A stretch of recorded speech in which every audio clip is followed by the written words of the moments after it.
Hi అండి. అందరూ ఎలా ఉన్నారు? బాగున్నారా? మార్నింగ్ చెప్పాను కదండీ! ఈవినింగ్ పిల్లలొచ్చాక బయటికెళ్దామన్నారు అని చెప్పేసి, ఇంక ఈవినింగ్ అయితే పిల్లలొచ్చాక ఫ్రెష్ అయిపోయారండి. ఇంకా ముగ్గురు రెడీ అయిపోయారన్నమాట. నేను కూడా ఇంకా రెడీ అయిపోయి, చిన్నగా అయితే సింపుల్‌గా కేక్ కటింగ్ అయితే చేసామండి. చిన్నగా కటింగ్ అయిపోయాక ఇంకా బయటికైతే ఎళ్ళామన్నమాట. ఇంకా పిల్లలైతే మండీ తింటామని అంటున్నారు. మండీకి వెళ్దాం డాడీ అని చెప్పేసి అన్నారండి. ఇంకా మండీకి అయితే వచ్చామండి. ఇక్కడ అంబియన్స్ అయితే చాలా సింపుల్‌గా బాగున్నాయన్నమాట. ఇంకా ముందుగా అయితే ఇంకా ఫస్ట్ స్టార్టర్స్ చెప్పారు. చికెన్ కబాబ్స్ చెప్పుకున్నారండి. ఇంకా ఇవి తినేసాక నెక్స్ట్ అయితే ఫ్రాన్స్ బిర్యానీ చెప్పాము మేము.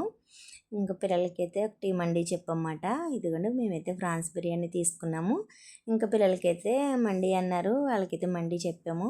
ఇంక ఇక్కడైతే బిర్యానీ తినేసి ఇంకా నెక్స్ట్ అయితే ఐస్ క్రీమ్ పార్లర్కి అయితే వచ్చామండి. ఐస్ క్రీమ్ అంటే నాకు చాలా ఇష్టము. ఇంకా ఐస్ క్రీమ్ కూడా తినేసి ఇంకా ఇంటికి వెళ్ళిపోవచ్చు అని చెప్పేసి ఐస్ క్రీమ్ అయితే తీసుకున్నామండి. ఇంకా ఐస్ క్రీమ్ తినేసి ఇంకా రిటర్న్ అయితే ఇంటికి వచ్చేసాము. ఈరోజైతే ఇలా ఎండ్ అయిపోయింది. ఈ వీడియో నచ్చితే లైక్ చేయండి. కొత్తగా మన ఛానల్ చూసేవాళ్ళు